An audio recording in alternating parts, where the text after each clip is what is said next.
ఓం నమో వెంకటేశాయ. తిరుపతి సాయి భక్తి ఛానల్కి స్వాగతం, శుభస్వాగతం. నేను మీ తిరుపతి సాయి. ఇవాళ మరొక అద్భుతమైనటువంటి విషయంతో మీ ముందుకు వస్తున్నాను. ఈ విషయం చెప్పడానికి నాకు కూడా చాలా సంతోషంగా ఉంది.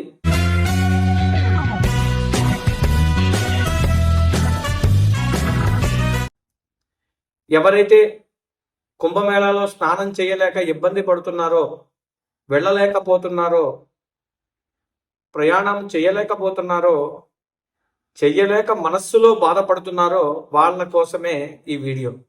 అందరూ కూడా చూసి ఈ ఉపాయాన్ని మీరు కూడా అవలంబించి కుంభమేళాలో స్నానం చేసినటువంటి పవిత్రమైనటువంటి పుణ్యాన్ని పొందవలసిందిగా నేను కోరుకుంటూ మనందరి కోసం ఈ వీడియోని తీయడం జరుగుతుంది. సరే, విషయంలోకి వెళ్ళిపోతాం. మనం కుంభమేళ, మహాకుంభమేళ అంటున్నాం. 144 సంవత్సరాలకు ఒక్కసారి వస్తుంది అంటున్నాం. ప్రపంచం నలుమూలల నుంచి భక్తులు తండోపతండాలుగా ప్రయాగరాజుకు వచ్చి పుణ్యస్నానాన్ని ఆచరిస్తూ ఉన్నారు. మనం కూడా మన మనస్సులో అనుకుంటాం, అయ్యో మనం కూడా వెళ్ళి ఉంటే బాగుండేదేమో, మనం కూడా ఆ పుణ్య స్నానం చేసి పరిపూర్ణమైనటువంటి అనుగ్రహాన్ని పొంది ఉంటే బాగుండేదేమో, మా వల్ల కావట్లేదు, మేము వెళ్ళలేకపోతున్నాము, బస్సుల్లో ట్రైన్లలో రిజర్వేషన్ దొరకట్లేదు, అక్కడ జనాల్ని చూస్తుంటే భయంగా ఉంటుంది అని ఎవరైనా వెళ్ళలేకపోతున్నారా? అయితే మీరు తప్పక చేయవలసినటువంటి విషయం ఒకటి ఉంది. అదేనండి, మన తిరుమల క్షేత్రంలో ఉన్నటువంటి స్వామి పుష్కరిణిలో స్నానం చేస్తే మహాకుంభమేళాలో చేసినటువంటి పుణ్యం తప్పక లభిస్తుంది అనడంలో ఎటువంటి అతిశయోక్తి లేదు. ఎలాగంటారా? మళ్ళీ మీకు సందేహం వచ్చిందా, అది ఎలా స్వామి అని? స్వామి పుష్కరిణిలో ప్రధానంగా ఉండేటువంటి దేవత సరస్వతీ దేవత. సరస్వతీ నదియే పుష్కరిణిగా మారింది అని మనకి కొన్ని పురాణాల ద్వారా తెలుస్తోంది. ఈ సరస్వతీ నదియే అక్కడ త్రివేణి సంగమంలో ఒక నదిగా ఉన్నది. అంతేకాకుండా ముక్కోటి తీర్థాలు, ఎన్ని తీర్థాలైతే విశేషమైనటువంటి తీర్థాలు ఉన్నాయో అన్ని తీర్థాలు ఒక్కటిగా కలిసేటువంటి ప్రదేశమే స్వామి పుష్కరిణి. అందుకనే మహాకుంభమేళాకి వెళ్ళలేని వారు, అంటే దీనిలో ఆంతర్యం మళ్ళీ నేను అక్కడ చెయ్యకూడదు ఇక్కడే చెయ్యాలని కాదండి, అక్కడికి వెళ్ళలేని వాళ్ళ పరిస్థితి గురించి. ఎవరైతే అంత దూరం ప్రయాణం చెయ్యలేమనుకుంటున్నారో, ఆ జనాల్లోకి మేము వెళ్ళలేము కానీ మాకు చెయ్యాలని ఉంది అనుకుంటున్నారో వాళ్ళ కోసం మాత్రమే ఈ ప్రయత్నం. నేరుగా చక్కగా స్వామి పుష్కరిణికి చేరుకోండి. గంగా, యమున, గోదావరి నదులు, సరస్వతి నదులన్నింటినీ కూడా ఒక్కసారి తలుచుకోండి. మహాకుంభమేళాలో స్నానం ఎలాగైతే సంకల్పం చేసి చేసుకుంటారో అదే విధంగా సంకల్పాన్ని చెప్పండి.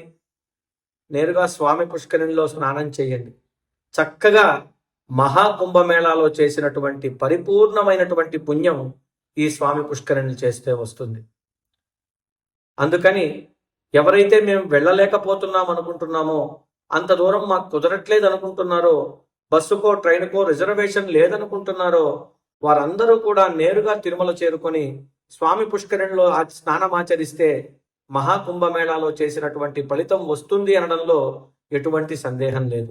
కావున భక్తులందరూ కూడా మీ శక్తి సామర్థ్యానుసారం మీరు వెళ్ళగలిగితే వెళ్ళండి, అంతకంటే మహద్భాగ్యం లేదు. కానీ వెళ్ళలేని వాళ్ళు ఉంటే మాత్రం ఈ విధంగా స్వామి పుష్కరిణిలో స్నానం చేయడం ద్వారా కుంభమేళాలో చేసినటువంటి పుణ్యం మనకి లభిస్తుంది. మన మనస్సు కూడా కొంచెం శాంతపడుతుంది. మనం కూడా వెళ్ళాము, ఆ టైంలో పుష్కరిణిలో స్నానం చేశాము అనేటువంటి మనసుకి ఒక ప్రశాంతత కూడా, మనసులో మనం వెళ్ళలేదే అనేటువంటి ఆందోళన కూడా మనకు కొంచెం ఉపశమిస్తుంది. కావున వెళ్ళలేని భక్తులందరూ కూడా స్వామి పుష్కరిణి చేరుకొని సరస్వతి స్వరూపంగా ఉన్నటువంటి ముక్కోటి తీర్థాలు కలిసేటువంటి ఈ పుణ్య పుష్కరిణిలో స్నానం చేసి మీరు ఫలితాన్ని పొందాలని కోరుకుంటున్నాను. అదేవిధంగా మనకి చెప్పబడింది, మనకి ప్రపంచంలో అత్యంత కష్టమైనటువంటి పనులు 3. ఒకటి స్వామి పుష్కరిణి స్నానం, సద్గురోహ పాదసేవనం, ఏకాదశి వ్రతం. ఏకాదశి వ్రతం చెప్పినట్టు చెయ్యాలంటే అత్యంత కష్టం. అదేవిధంగా గురువుగారి యొక్క పాదసేవ చేసుకోవడం, గురువు గారిని కూడా సేవించడం అత్యంత కష్టమైనటువంటి పని. ఇంతటితో పాటు కాకుండా స్వామి పుష్కరిణిలో స్నానం చేయడం కూడా ఎంతో దుర్లభం. మనం ఎన్నోసార్లు తిరుమలకు వస్తుంటాం, కానీ ఒకటో రెండో సార్లు పుష్కరిణిలో మాత్రం స్నానం చేయగలుగుతాం లేదా ప్రోక్షణ చేసుకోగలుగుతాం. అంతటి విశిష్టమైనటువంటి ఈ పుష్కరిణిలో స్నానమాచరించి మహాకుంభమేళాలో చేసినటువంటి ఫలితాన్ని మీరందరూ కూడా పొందుతారు అని నేను నమ్ముతూ ఓం నమో వెంకటేశాయ. సర్వే జనా సుఖినో భవంతు.